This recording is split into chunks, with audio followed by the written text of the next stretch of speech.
ناظرین، آج ہم آپ کو روزہ رسول صلی اللہ علیہ وآلہ وسلم کے بارے میں بہت اہم معلومات دیں گے۔ جو لوگ عمرہ یا حج کو جاتے ہیں تو سنہری جالیاں دیکھ کر واپس آ جاتے ہیں۔ ان سنہری جالیوں کے پیچھے قبر رسول صلی اللہ علیہ وآلہ وسلم کہاں ہے نظر نہیں آتی۔ قبر رسول صلی اللہ علیہ وآلہ وسلم کے باہر ایک دیوار ہے جس میں نہ کوئی کھڑکی نہ کوئی دروازہ ہے، اور وہاں پر پچھلے تقریباً 800 سال سے کوئی نہیں گیا۔ ان سنہری جالیوں کے پیچھے ایک 5 کونوں والی دیوار ہے جس کے اوپر ایک سبز چادر رہتی ہے۔ ان جالیوں میں غور سے دیکھنے میں وہ چادر نظر آتی ہے، اور اس چادر والی دیوار کے آگے ایک اور دیوار، اور اس دیوار کے آگے بھی ایک اور دیوار ہے، اور اس کے بعد قبر رسول صلی اللہ علیہ وآلہ وسلم ہے۔ باب السلام سے داخل ہو کر سلام کرتے ہوئے جہاں سے ہم گزر جاتے ہیں، وہاں سے قبر رسول صلی اللہ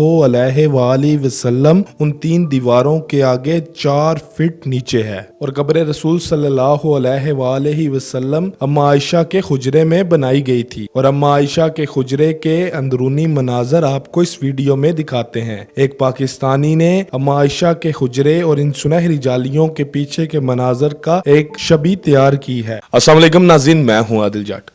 ناظرین، بہت ساری آپ ویڈیوز روزانہ سوشل میڈیا پہ دیکھتے ہوں گے، لیکن آج جو میں ویڈیو بنا رہا ہوں شاید یہ میری زندگی کی سب سے بہترین ویڈیو ہے۔ ہر ایک روزہ رسول صلی اللہ علیہ وآلہ وسلم کی زیارت کرنا چاہتا ہے، اور جو لوگ سعودیہ جاتے ہیں وہ سنہری جالیوں کے پیچھے ایک سبز کلر کا کپڑا دیکھ کر واپس آ جاتے ہیں۔ آج اس ویڈیو کے اندر میں آپ کو روزہ رسول کے اندر کے مناظر کیا ہیں وہ دکھانے جا رہا ہوں کہ آخر روزہ رسول کے اندر وہ جو سبز چادر آپ کو نظر آتی ہے اس کے پیچھے کیا ہے۔ اس کے پیچھے ایک دیوار ہے، اس دیوار کے پیچھے ایک اور دیوار ہے، اور اس دیوار کے پیچھے بھی ایک اور دیوار ہے، اور اس کے اندر پھر قبر رسول یعنی کہ روزہ رسول صلی اللہ علیہ وآلہ وسلم، اور وہ جگہ جو جس جگہ سے ہم گزر کے آتے ہیں جسے باب سلام کہا جاتا ہے، جہاں سے داخل ہوتے ہیں، اور باب بکی سے ہم خارج ہوتے ہیں، تو وہ جس جگہ سے ہم گزر رہے ہوتے ہیں اس سے 4 فٹ نیچے ہے۔ وہاں پہ روزہ ہے حضرت محمد صلی اللہ علیہ وآلہ وسلم کا، ان کے ساتھ حضرت ابو بکر صدیق رضی اللہ تعالیٰ عنہ کا، اور حضرت عمر فاروق رضی اللہ تعالیٰ عنہ۔ یہ کون سے سن میں ان کے آگے وہ دیواریں تعمیر کی گئی، ان دیواروں میں کون سا مٹیریل استعمال کیا گیا، ان دیواروں کی جو شکل ہے وہ 5 کونے والی دیوار بڑی مشہور ہے۔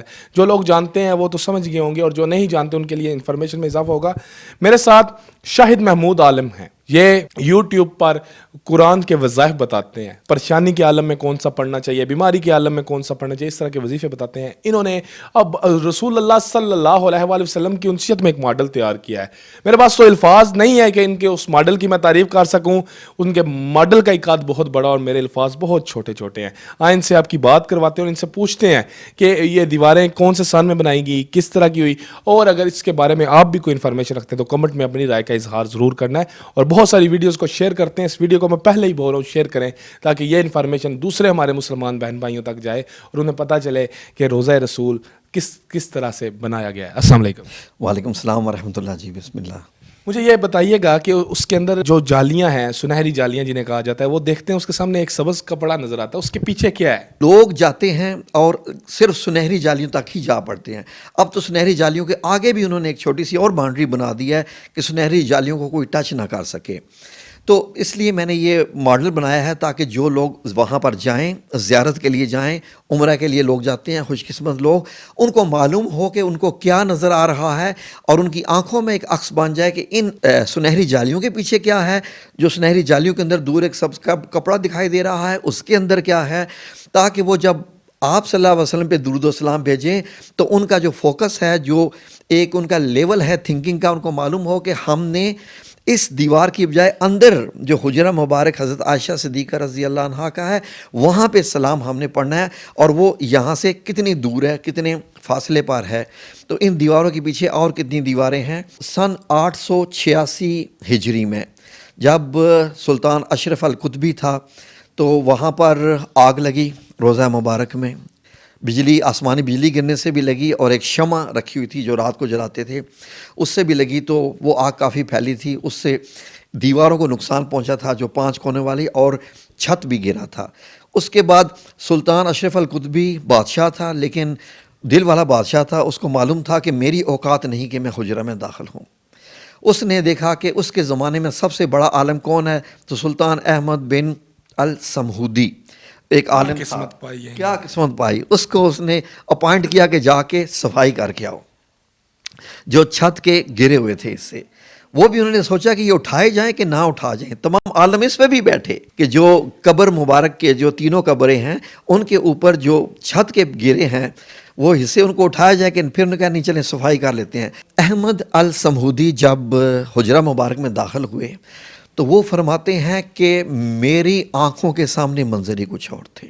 نمبر ایک، میری دل کی حالت ایسی تھی کہ مجھے سمجھ نہیں آ رہا تھا کہ میں کروں کیا. گیا میں صفائی کے لیے تھا لیکن دل تھام کے کھڑا ہو گیا.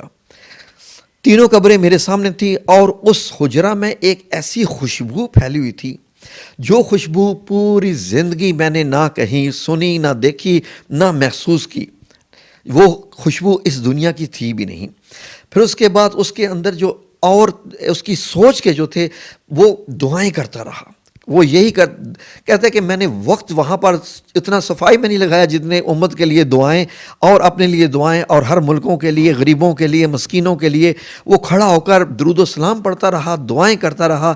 اور بعد میں اس نے بڑے نرم ہاتھوں سے جو ہے نا وہ تینوں قبریں مبارک اس نے صفائی کی. تو اس کے مطابق جو اس نے بتایا کہ حضرت محمد صلی اللہ علیہ وآلہ وسلم کی قبر جو کہ بائیں طرف سے پہلی آتی ہے، جب آپ باب السلام سے داخل ہوتے ہیں اور سنہری جالیوں کے سامنے سے گزرتے ہیں تو جو نزدیک ترین قبر آپ کے آتی ہے وہ نبی پاک صلی اللہ علیہ وسلم کی قبر مبارک ہے، جو کہ زمین کے ساتھ مل چکی ہے، برابر ہو چکی ہے. اس کے اوپر سرخ رنگ کی ریت ہے جو پرانے مدینہ کی ریت ہے، اور کچھ سرخ رنگ کے پتھر بھی موجود ہیں. اس کے ساتھ حضرت ابو بکر صدیق کی جو قبر مبارک ہے جو درمیان میں آتی ہے آپ صلی اللہ علیہ وسلم کے، یعنی جہاں پر نبی پاک صلی اللہ علیہ وسلم کا کندھا مبارک آتا ہے، حضرت ابو بکر صدیق کی قبر وہاں سے شروع ہوتی ہے کندھے سے. تو وہ بھی تقریباً برابر ہو چکی ہے. اور اس کے بعد جو تیسری قبر ہے حضرت عمر فاروق رضی اللہ تعالیٰ عنہ کی، وہ زمین سے 4 انچ اونچی ہے وہ.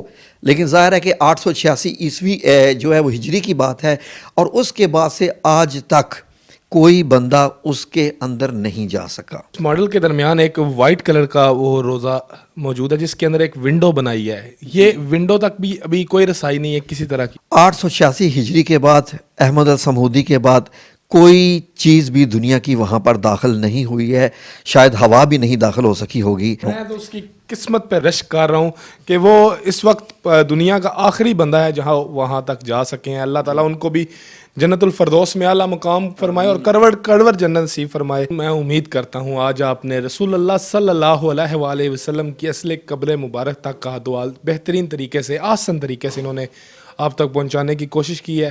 آپ بھی کمنٹ میں اپنا اظہار ضرور کیجئے گا، اور اگر ویڈیو اچھی لگی ہے تو حوصلہ افزائی ضرور کیجئے گا. دوبارہ کسی نئے موضوع کے ساتھ حاضر ہوتے ہیں. اللہ حافظ. اللہ نگہبان. پاکستان زندہ باد.